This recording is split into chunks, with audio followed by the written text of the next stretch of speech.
engaging people to play with you and getting profiles at the same time. Using the media right from the beginning to get them on board to announce the play, to go and see the local press, as you were saying. Found quite helpful when I was working in Winchell and other plays. And basically profiling, thinking who are your target audience? Who do you want to come and see this play? Is it going to be, think of all of the different audiences, so not just the Christian audiences, and not just people of certain ages, and therefore the publicity that you can put out can actually attract those people at the same time. So you're talking about children and doing lovely little stories with the local press about children that then actually encourage more children and get the R factor, if you like, right through to older people, to characters, people that have been unemployed. I think using the characters and the people that you're bringing in for stories is incredibly strong.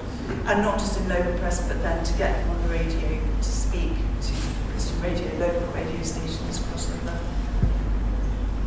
Because if you don't have that engagement with the press, the alternative is very lazy journalism, which you can't blame them for. But what they'll do is they'll just pitch two opposing people together.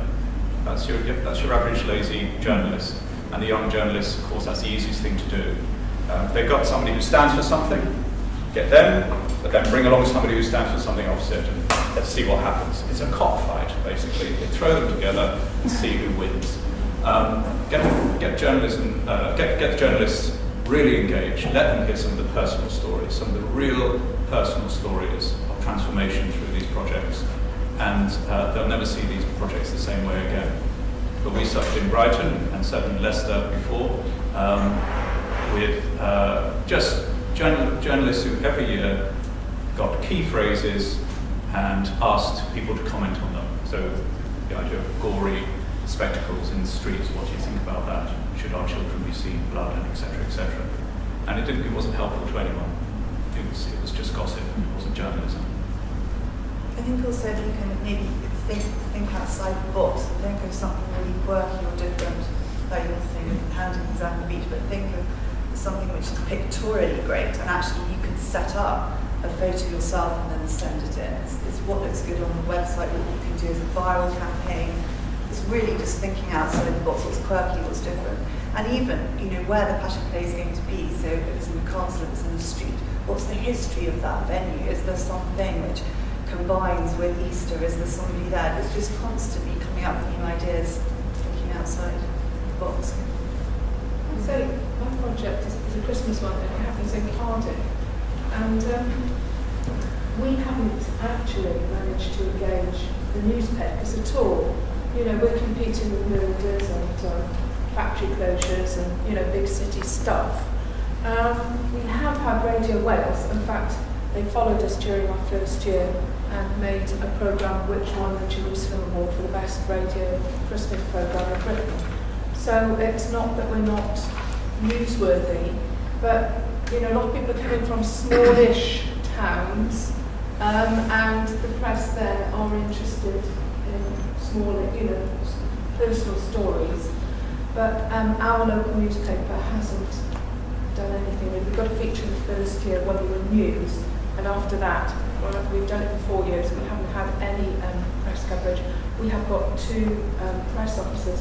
One who is the head of news gathering at BBC Wales. So we've got quality people there, but we also have a press, particularly in a newspaper selling to a very multicultural, multi-faith city, who actually couldn't care less and don't want to get involved in anything contentious or to do with religion. So we've also done our project in Aberdeen, in a small town. And of course, a completely different story there. We've had huge local paper following, but it's worth bearing in mind that this varies a lot depending on where you are in the country. Yeah, I think that's true. Edinburgh struggles to get coverage in the Edinburgh press, probably for exactly the same reason as Cardiff. It's about getting into their mindset, what makes them tick, what do they write stories about, what interests them. Okay, how can we make our thing be of interest to them? Our press officer said, you make your own stories. So we're a Christmas thing. They said, get a male nursery nurse or paediatric nurse to play Herod. You make the story. You actually go into the hospitals, you find the male paediatric nurse, and you dress them up in the costume. Then you have to do one performance and you're telling the truth kind of thing. I'm actually working with a lot of Christians. They're horrified by that. Oh, you haven't got a male paediatric nurse, babe. No, I don't have a male paediatric nurse. They know, but if we want to get in the newspapers, that's what we have to do. But lying side, yes, I know. Oh, but Christians, shut up. This series was sent in via electronic mail. It's both a blessing and a curse because on the one hand it's much easier to syndicate material out widely, and certainly I mean, if you're sending material to publications you want to make sure you're giving them all an individual story, because otherwise they'll be concerned that half a dozen other publications may have the same story. But also there's no substitute for a personal relationship. So to be honest, what I have done for years is I have actually gone into newsrooms and actually eyeballed the journalists and the news editors and taken along a spread of pictures so that they can make their choice or whatever, and actually handed them the press release. And it's much harder for them to actually, as I say, then not follow it through if you've had the personal contact. And then afterwards you can send it in by electronic mail. But there's no substitute for having close personal contact with journalists who you're dealing with, building up that rapport and trust.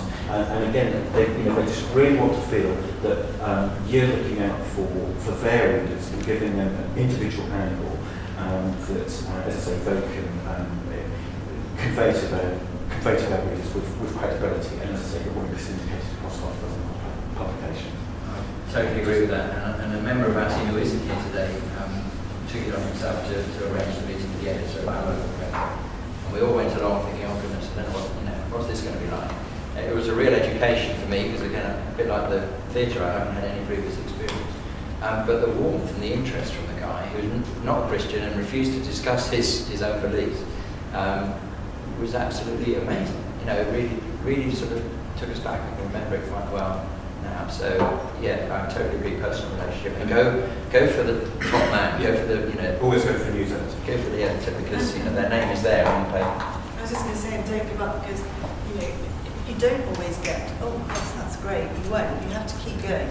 And like James was talking about the wave coming on the beach, it's a bit like that drip effect. So keep persevering. Well, we do keep going, and we have a lot of support from BBC. I think the BBC are very comfortable with religious issues because they've got religious affairs staff. But we keep going. We send out press releases, we make our own stories, but we don't get coverage in the city like that.